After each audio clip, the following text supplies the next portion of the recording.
For starters, we, Chinese, met each other through a matchmaking process, and we went on several dates before officially dating. I am 28 American-born Chinese ABC. Want to end things with my GF, F29 China-born Chinese CBC. We kind of jumped through some hoops and speed along some processes and currently in talks of getting married. The whole point of the matchmaking process was to find a partner, and that's exactly what we both wanted. During my time with her, 2 months getting to know her and 4 months dating, total time with her 6 months, everything was great and blissful, which I'd call that the honeymoon phase. But most recently, we've been having differing ideas/needs in the relationship. She wanted a decently thought-out plan for the future of our family, like my future finances.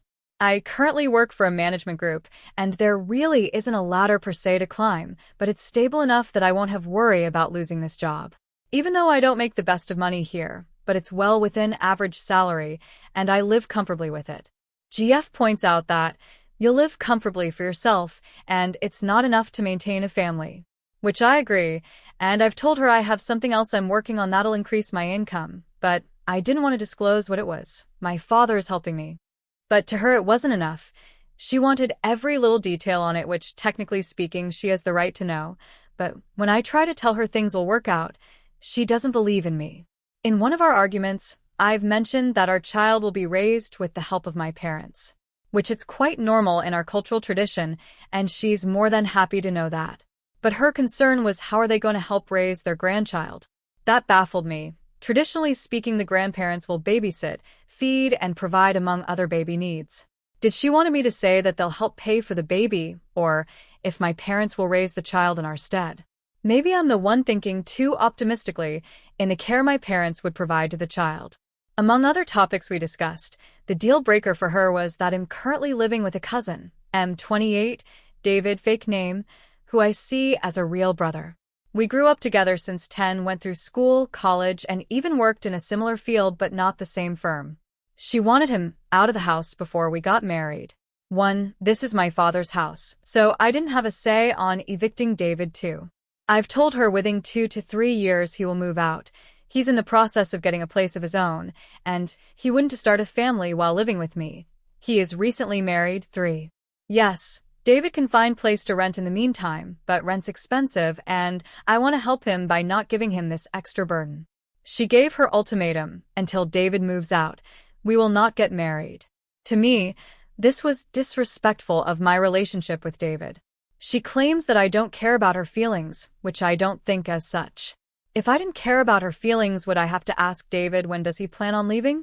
This simple question I asked David made our relationship sour a bit, thinking that I wanted to kick him out for my GF.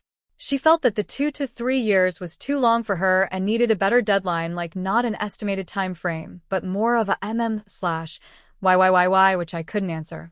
One of the few things she always point out is that my replies are usually I don't know, whatever, and I don't care. Yes, I do say I don't know because how can I foretell futuristic things, like would I continue to get a raise or when is David moving out? I gave her an estimate, but that wasn't enough. Just because I don't give her a concrete answer, she feels that I don't care about her feelings and that her concerns are whatevers. I do try to find a better answer, but it's just not enough. The number one reason I feel that I should end things among the other reason I mentioned is that when I talk to her I have this fear of rejection, fear of saying the wrong things that wouldn't make her happy. When she asked these questions, stability of a family, finances, and David move out, I freaked out, in shock of how should I answer it. My instincts was to call my father and ask how to answer her. To me, the fact that subconsciously reacted negatively means this relationship isn't fit to be the next step in our future. And I'd forever be in fear of her. I haven't officially engaged with her. We are in the midst of talking about marriage, and I did plan on proposing to her before the wedding date. Yes, it is a weird process we are doing, first figuring our wedding date, and then me proposing to her. I'm kind of glad that this is how things played out. Because, without the talks of marriage beforehand, I wouldn't have gotten her ultimatums until I got married. What should have been a clear red flag was when she wanted a gift that stated how much I wanted her to be my GF. The more valuable it was, the more she felt that I wanted her. Ada for wanting to break up with my GF for these reasons. TLDR, I want to break up with my GF of 4 months due to differing ideals of our future together, where GF wants a detailed, well-thought-out plan, whereas I want to take things one step at a time to deal with the situation as it comes.